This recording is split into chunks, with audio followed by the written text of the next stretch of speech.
This is Ann Irwin, founder and director of Smart Justice California. The following episode of Ear Hustle contains language and content that might not be suitable for all listeners. Discretion is advised.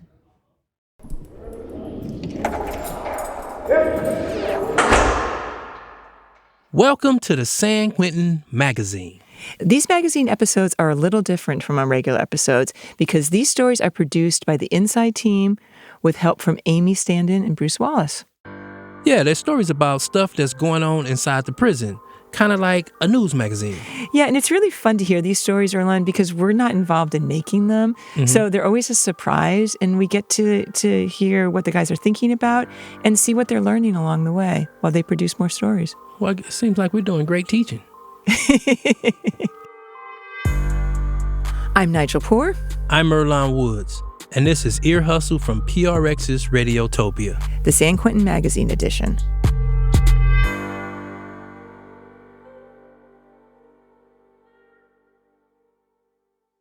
Today we've got 4 stories from our Inside team. And the plan was to go in there and have each one of the guys present their story to us. I like how you emphasized was.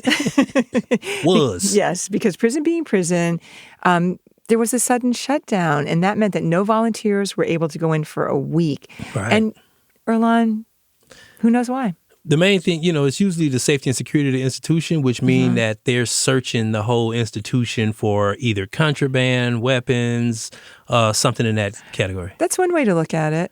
I feel like it always happens when we're on deadline. Oh, like they know Ear Hustle's coming in? Yeah. Anyway, so instead of us going in, we're going to do this a little bit differently. Our editor-producer, Amy, is here. She's been working with the guys inside on these stories. So she's going to play the story for us and kind of talk us through it. Hey, Amy. Hi, guys. Hello. How are you feeling about this episode of the magazine? Well, I'm bummed that they can't play them for you because the guys worked really hard on their stories, and I know they're excited for you to hear them.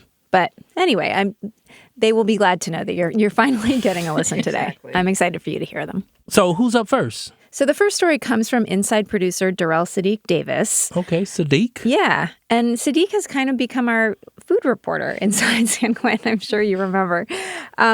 So the story that he's about to tell is about a food trend at San Quentin. This has been going on for a while. It's something that guys are making themselves, and it's very popular. And Sadiq is going to introduce us to someone who has gotten a really big following there making this food. The Taffy Lord of Alpine.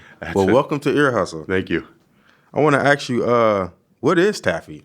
Taffy is basically a made-up sweet that people tend to want to flock to. It seems like it's an addicting, it's like drugs in a way, but it's more legal. It's basically creamer and Kool-Aid. So you mean to tell me taffy is made out of just creamer and Kool-Aid? Just creamer and Kool-Aid. All the things you can make, why taffy? It's easy. The only thing that's difficult about it is the wear and tear on your arms, because as you're doing it, you're using a lot of muscles in your arms and in your shoulders. In fact, by me doing it as long as I've been doing it, I've got a partially torn rotator cuff, and I'm still doing it. But, when I first tasted it and knew that, I was like, oh, there's something here. I heard about it about a little over 11 years ago. I was at CCI, and there was a paisa that was making it, and he was real secretive about it. He was the only one on the yard making this taffy, and he was not giving up that recipe for nothing. I offered everything under the sun. I mean, I told him, I said, look, I'll give you my TV. I want to know about how to do it. And he said no. He was not going to budge. In the end, Russ was able to convince him. Now, he's got a regular taffy empire going on here at San Quentin. On the average, last month alone, I went through 120 creamers in a month. And that's all making taffy. That's a lot of creamers. Yeah, that's a lot of taffy, too. I'm making out of every 8 creamers, I can bring in 96 pieces of taffy. And you selling for $1 each? No, I actually lower. I'm actually the cheapest one in the yard. What? I think. Yeah, I do it for 2 soups a piece. 2 soups? Yeah. You got this name, the Taffy Lord. Are you not intimidated by other taffy makers? I'm not intimidated. Actually, I take that back. Let me back up a little bit. Because you said that with real confidence. Well, back in 2018, and I don't like talking about it, but it's part of my rehabilitation to be able to talk about things that you don't want to talk about. But when I was making taffy on D-Yard in CCI, there was another character that he was making taffy in my building. And I kind of felt disrespected because the guy was making taffy in my building. And I'm not a big tough guy. I mean, I can handle my own, but in this case, I kind of met my match with that one. I kind of approached the guy and told him, "Hey, man." And I got him a little sideways. And the guy didn't like that. He didn't like the way I approached him. And so it wound up to where we took it to the back. And when we took it to the back, he got me. He got me good. In fact, I spent 3 days in a hospital bed after that because he did a number on me. After that, I learned real quick that, you know what, I need to change a lot more about me before I go doing something that's stupid again. I actually have a logo. Wait a minute. And I even have a name for my business. I've got about 3 years left, and when I get out, I'm going to try and market it. So you said you've been doing it for at least 11 years. So what keeps you going? Like I said, making taffy, it releases the monkey mind in my head, and it actually gives me a chance to just release all that anger and frustrations of being in prison. Russ is doing well with his taffy business, but some people wonder whether it's really worth it. If this taffy thing is just a gimmick.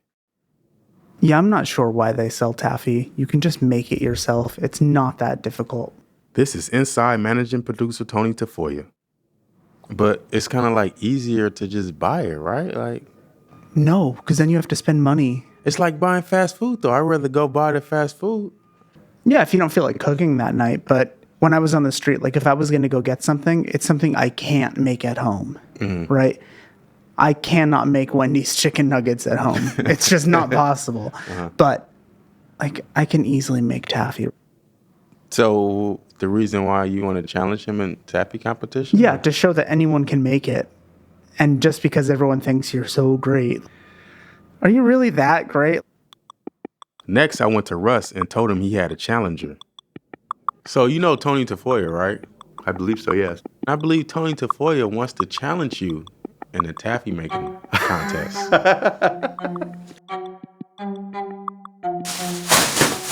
A few days later, Russ and Tony came down to the media lab to make their taffy, to find out who is the real taffy lord.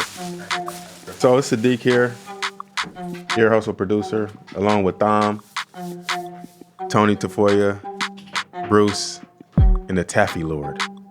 Mr. Russ, what are we doing today? Well, we're going to have a competition and to see who's actually the best taffy maker here. What's the first step? What are we doing here? I'm going to break out my bowl, the bowl. I've got a can of creamer here. I have a little bit of lemon juice here. My measuring cup. Just to show you that I am wearing the gloves, so that way we're good and sanitized. And then after that, we're going to go ahead and pop canisters of creamer and get started on this. So I'm making a strawberry lemonade, and I will be using a giant plastic trash bag, which I've never used before, so I'm out of my element. Bro, you make all kinds of excuses. It's like I hear a lot of excuses from Tony that one right sounded now. like a pretty big excuse. I didn't go to the canteen. I have a headache. I'm all over the place. I never used the bag before. I got a hangnail. It's just like everything is happening all of a sudden, Tony. So walk me through this process that you're doing right now. Basically, I'm taking the caps off the creamer. It's a lot easier to pour out, pouring it into the bowl. Can you describe what you're doing, Tony? So at this current time, I have my creamer outside of its container, and it's inside the bag, and I am opening up the Kool-Aid. 3 tiny little satchels of strawberry Starburst instant Kool-Aid, and 2 satchels of lemon Starburst instant Kool-Aid, and the juice of 2 lemons, and 1 12-ounce container of non-dairy creamer. For mine, I'm going to use 4 sticks of sun-kissed pineapple. I'm going to use 4 sticks of Skittles strawberry. and 2 sticks of sun-kissed orange for just that hint of orange. I'm also going to use pure lemon juice, and I'm gonna go ahead and put these into the bowl.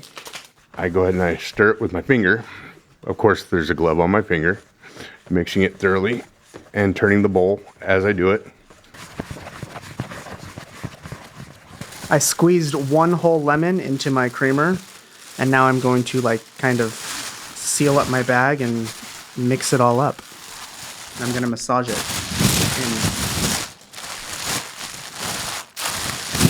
So we have a lot of smells coming in here right now. I can smell it. It smells like fruity and tangy. Like I smell a little mango in there. I smell a little lemon, like some zest coming from the lemon juice. It smells like Skittles, actually.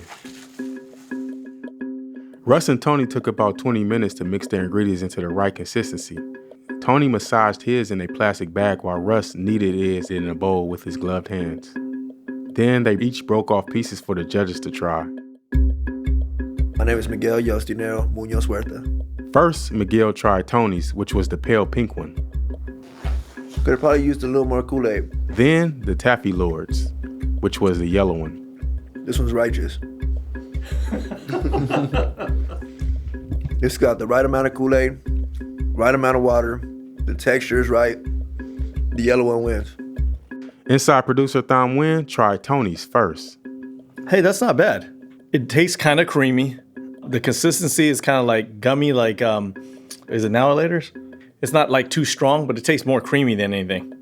Next, he tried the yellow one. That was the Taffy Lords. I like the one with more flavor, so this darker yellow one.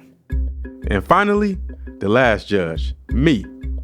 They both were good. I know who made which one, and I'm gonna give you why they're both good. So Tony, yours is good because it reminds me like of a strawberry and cream. Like, you know those Werthers? They used to have like the cream ones too. Mm-hmm. So that made it good. You don't have to always have a bunch of sugar or a bunch of sweetness to it. So I love that one too. Yours, it's like just bursting with flavor, which I love it because I love a lot of flavors. But I like both of them for sure. I like both of them. But if I had to pick a winner, I would pick Taffy Lord. He got all of them. Sorry, Tony. And we had a winner. I just want to let the listeners know that to everybody who are customers of mine, I want to eternally say that I am extremely grateful and appreciative towards everybody who purchases my taffy.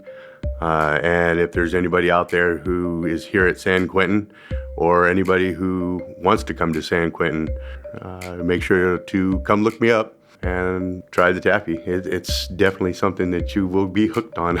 Okay, I appreciate it, Russ. All right, thank you very much. Thank you very much, man. I appreciate it. For Ear Hustle, this is Derrell Sadiq Davis in San Quentin. Did you know making taffy was an arm workout?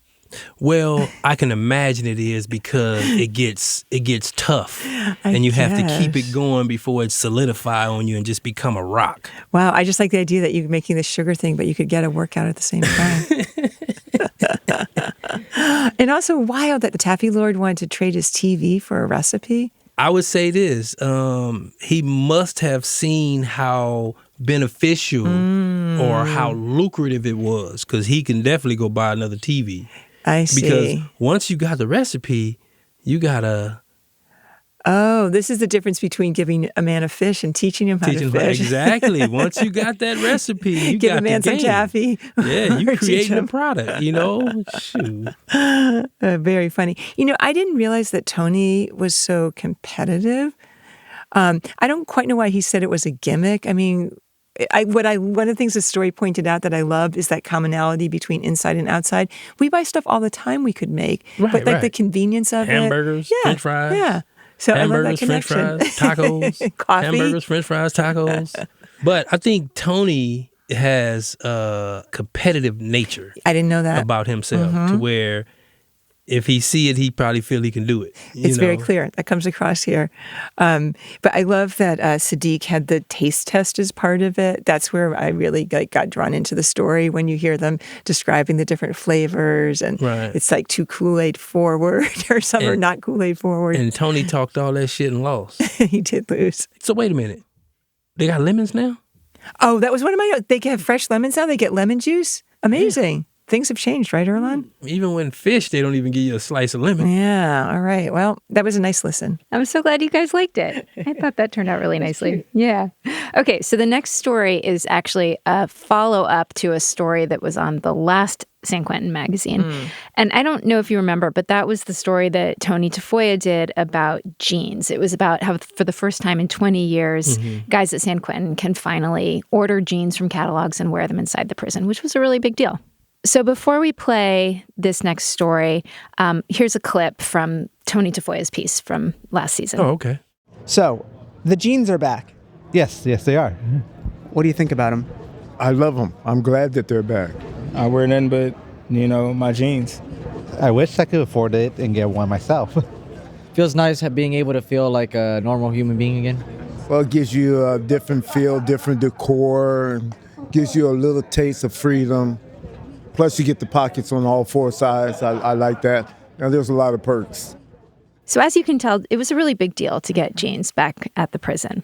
Yeah, because usually when the prison takes something, they don't give it back. Exactly. So here's the update.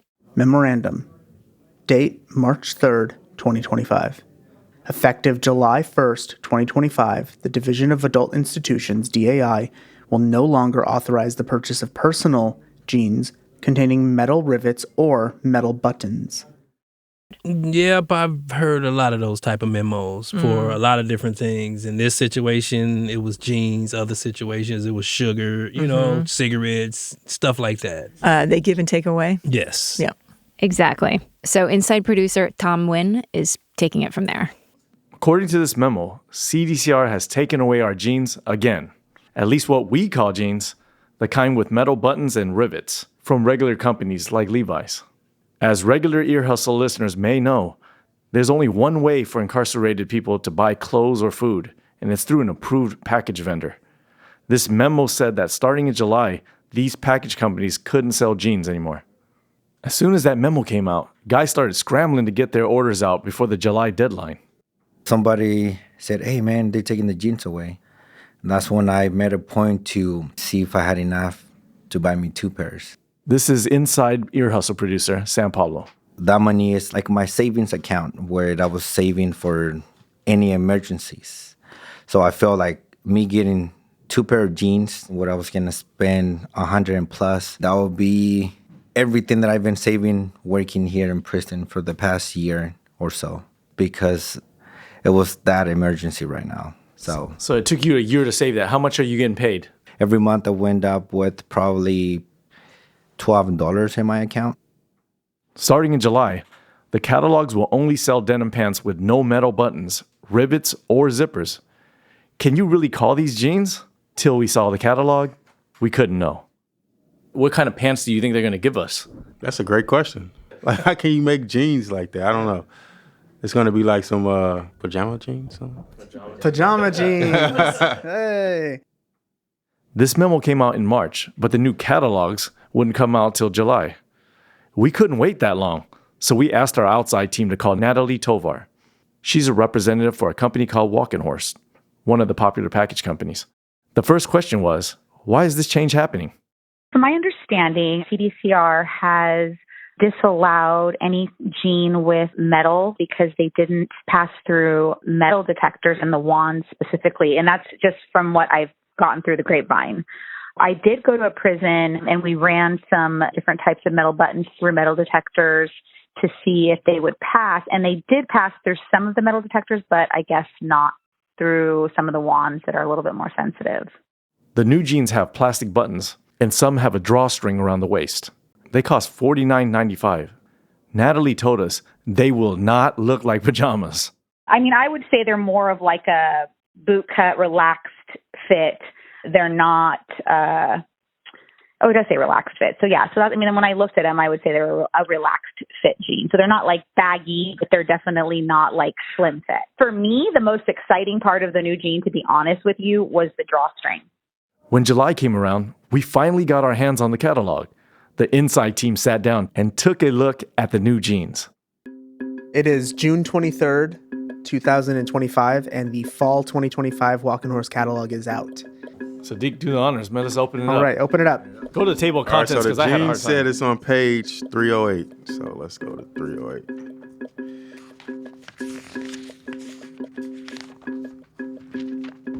All right, here we go. All right. Just look at them already. Yeah, I'm looking at them from far away. They look like pretty janky, They look man. horrible. They look like some sweatpants. Pro-line fit, relaxed fit, metal-free, blue jeans with draw cord. They're definitely relaxed fit. I'll tell you that. So I wouldn't wear them. The catalog picture doesn't do it a lot of justice. I told my boss yesterday, I said, I don't know about this. They don't look too great in the picture, but I saw them in real life and I thought they looked really, really good. You know, it's a really thick denim material, you know, high quality. It's a dark denim. It is a really nice jean. Come on, Natalie. Are you messing with me? Is this a really nice jean? Or are you just blowing smoke? As this story airs, it's too soon to say. The new jeans won't arrive until September. For the time being, I'm not going to order any. Most days, I stick with my state-issue blue pants that prison gives us for free. But I'm going to be real with you guys. I kind of like the Kung Fu pajama pants look, right? Maybe because I've been wearing these so long, right? It reminds me of a Kung Fu movie. And you know what? I even added a drawstring. For Ear Hustle, this is inside producer Tam Nguyen.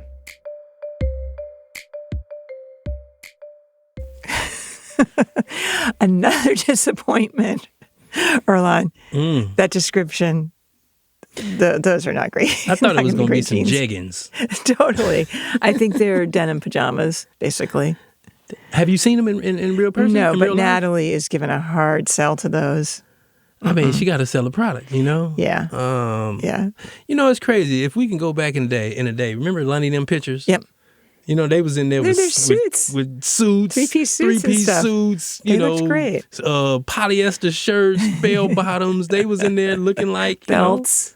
Regular people. They look like they're walking the street. Yeah. Well, some of the things that stood out for me in that story that I really liked was the real-time reveal, where they open up the catalog and see the picture for the first time, and you can hear how real the disappointment is in their voices. Sorry to laugh at it, but it makes it good. Like, it makes you trust them because they're reacting in real time to what they're seeing. They were definitely disappointed. We're going to take a quick break, and when we get back, we're going to flip a page in this magazine.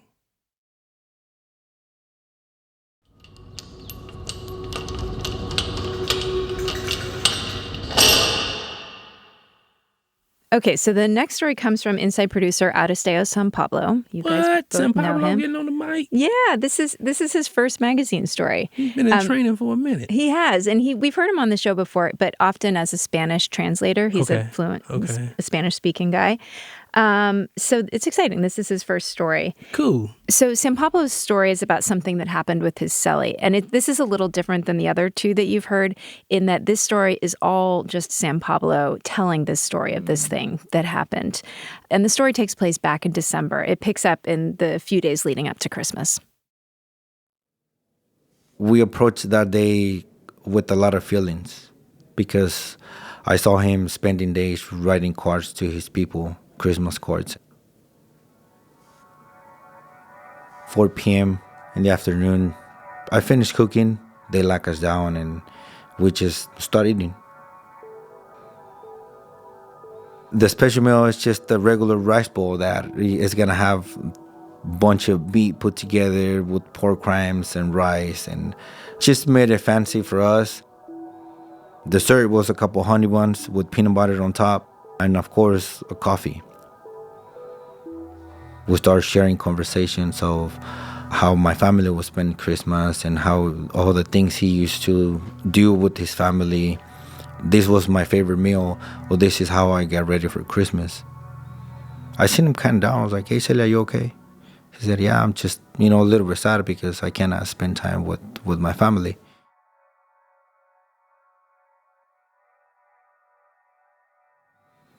December 26th, it was back to normal program for us. Always started the day with, hey, good morning, Cellie. How you doing? He's like, hey, Cellie, well, see you later. You have a good day.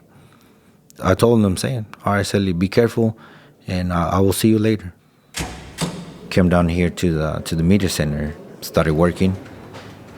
Everything changed when I got the phone call. It was like around 12. He said, hey, they need you back in the building. Something about your cellie. I got to the building. The officer is like, hey, Sampablo, your cellie died. What? What are you talking about? The ISU came in. Investigator Services Unit. Yeah. That's what they stand for. So like the detectives or the police. The police. Of the police. Yeah. He said, are you Sampablo? I said, yes, sir. He said, well, come with me. I'm like, I'm fucked. They're gonna blame this shit on me. They was gonna send me to the hall. I was like, what do you mean? She's like, yeah, because it's protocol. You know, your cellie died. Two other guys that I know, they were yelling at me, what happened? Are you okay? And I just put my head down. For me, it was like the walk of shame. Like, look, that guy, it seemed so straight, but now he got caught. They put the handcuffs on me, and the two officers walked me from the building all the way to the hall. So now that you're in the cell, what are you doing? I'm trying to make sense of what had happened. I'm and still thinking like, I'm fucked. Yeah. I'm fucked. The cell was empty. It was just the toilet, the bed, and the overhead light. They don't give you much.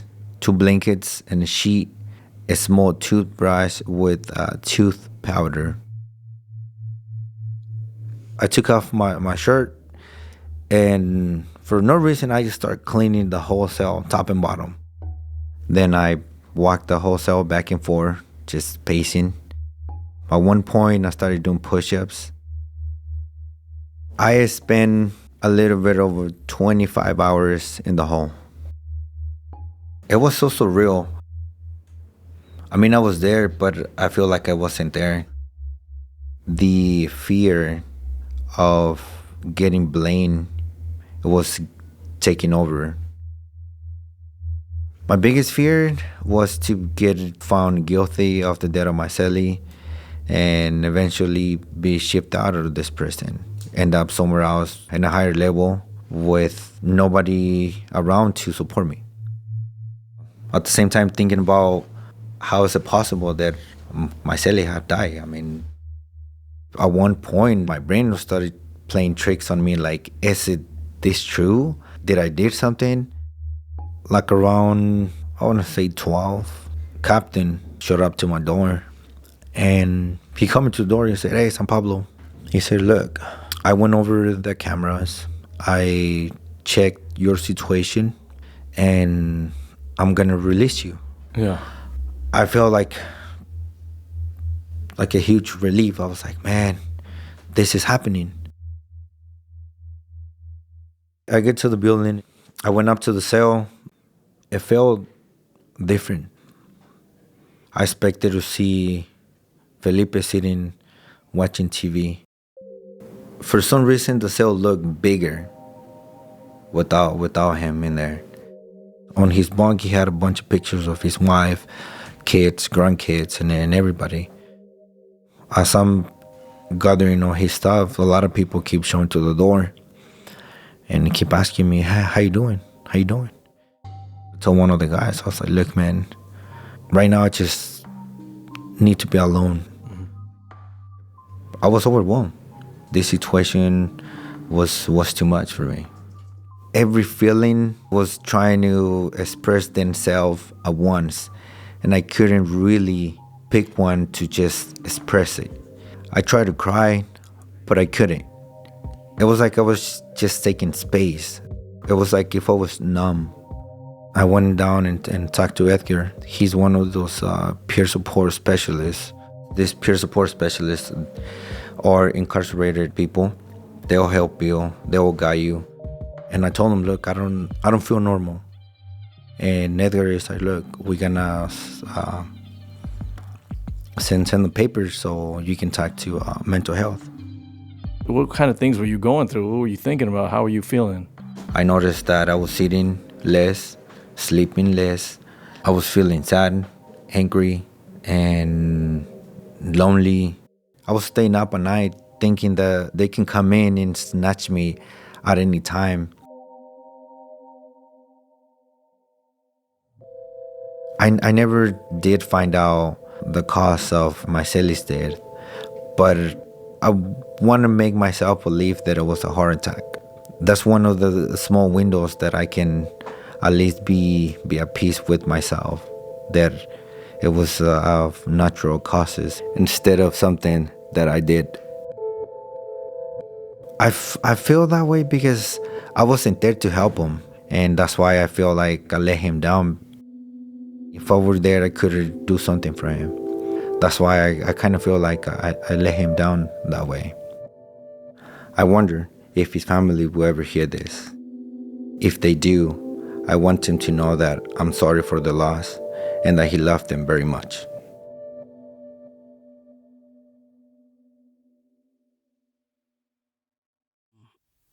I've seen this happen so many times.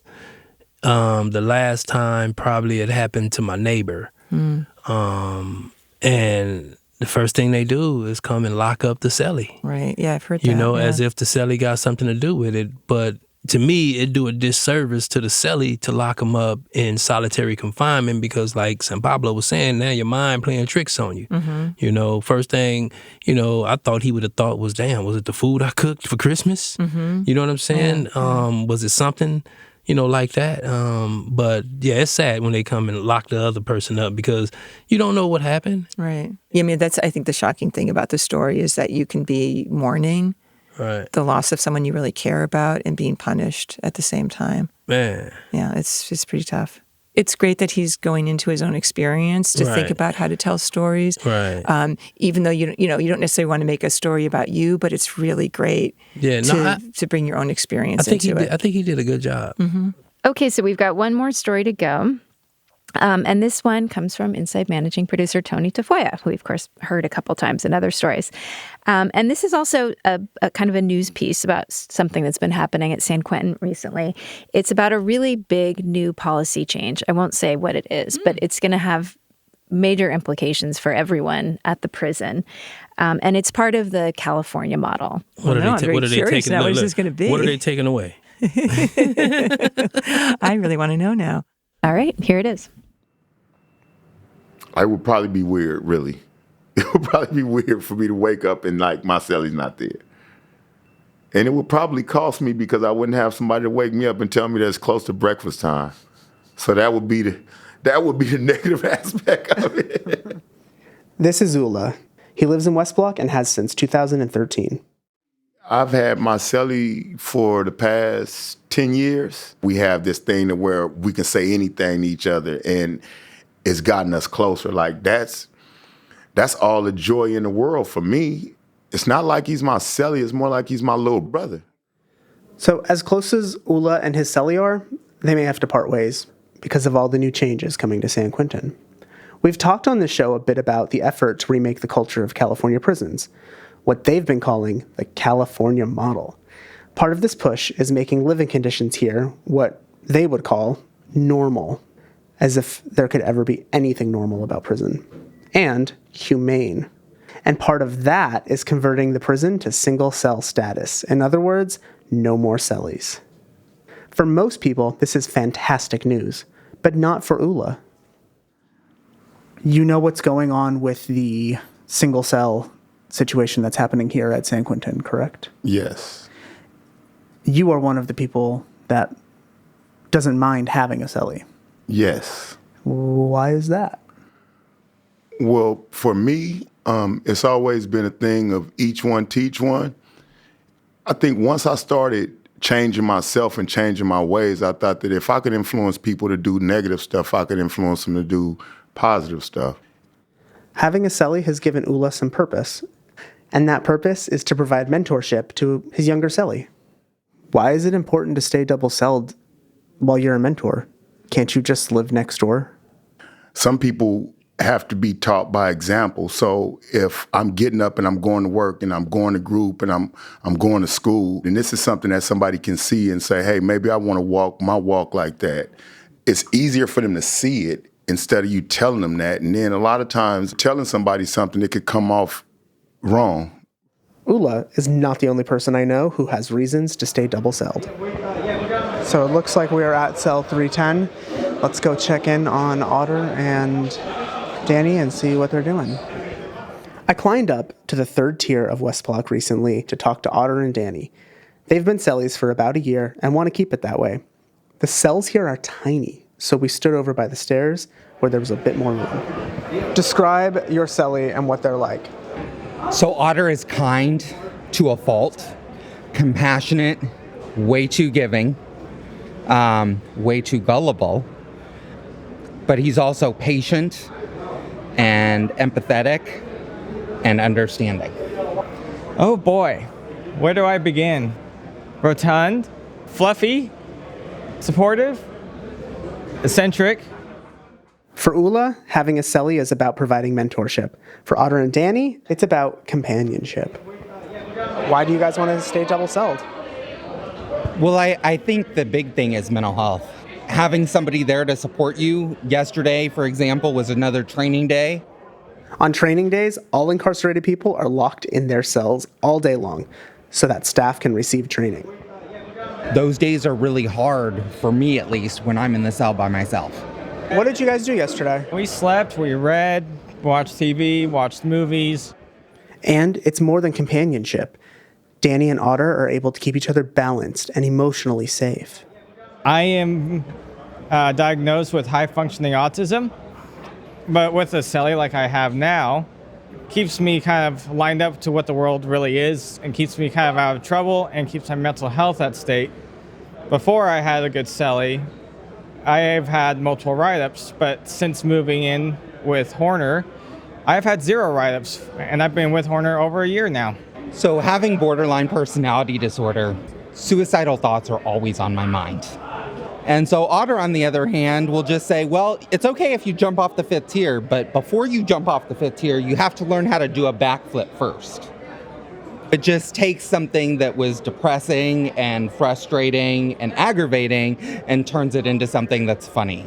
And that's very helpful. So it seems like your relationship is a balance, right? And it actually helps you guys survive prison. And not only survive it, but be a little bit comfortable and feel safe. Think of it as like the Odd Couple. It doesn't seem like it works, but it does. The reason I'm so interested in learning about other people and their needs/wants for keeping their cellies is because I'm also one of those people that would like to keep my cellie. We've been cellmates for about 10 years now, and we keep each other balanced. Our daily ritual is something I look forward to. In the morning, I wake up first, I get ready and then move out of the way. Then my cellie gets ready and makes me a cup of coffee. After we leave the cell, periodically, we check in with each other throughout the day. Around 8 p.m., when I come back to the cell, he's usually sitting on his bunk, crocheting or building decks with his magic cards. He is a huge nerd. This is when my relaxation begins. We deconstruct our days, talk about our ideas and dreams, help each other with our homework, and work through thought problems. I feel safe. I feel like I can finally be myself and not judged. I cannot imagine losing this time. It is the part of the day I value most, and it can only happen when we are in the cell together. So the administration is telling us that the prison could potentially be single-celled by March of next year. My cellie and I have reached out to people at CDCR and have asked that a few double cells be made available for those who want to keep them, like me. We call ourselves the Single Cell Resistance. We are hopeful. For Ear Hustle, this is Tony Tafoya, inside San Quentin.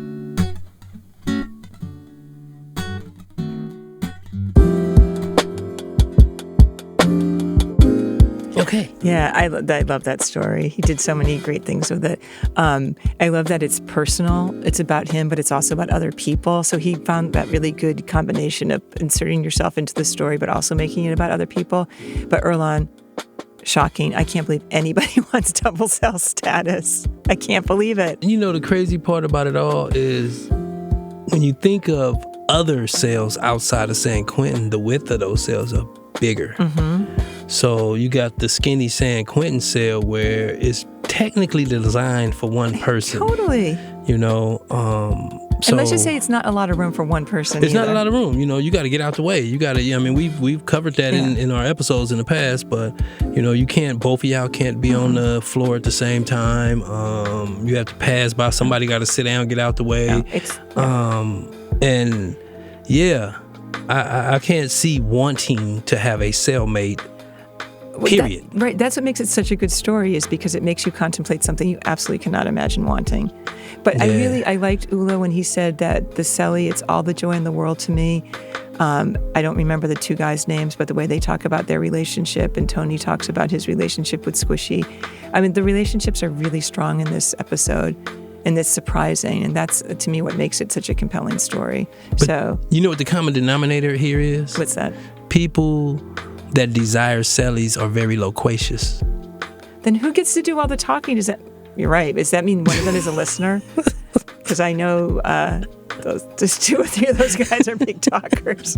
But overall, great job, right? I think, let's see. 4 very different stories. 4 very different stories. I think Sampablo was the most impactful. I would give Tony's story number 2. Okay. Not that Sadiq or Tam's story didn't fit in there, but just I would give it in that order. All right.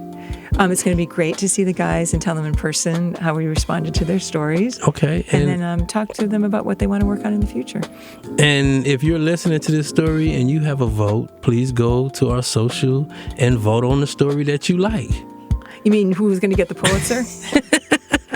And who's going to be the runner-up? I just want to make sure it ain't just me. You know, somebody might like the Taffy story. You know, somebody might like Tom's story on the jeans, you know. Yeah. Taffy jeans. Taffy cellie, jeans, cellie, and cellmate. Loquacious people. Loquacious people. Thanks for sharing them with us, Amy. We appreciate it, and look forward to seeing them in and talk about future stories. Yeah. Thanks, Amy. Great to be here. I'm Nigel Poor. And I'm Earlonne Woods. Thanks for listening.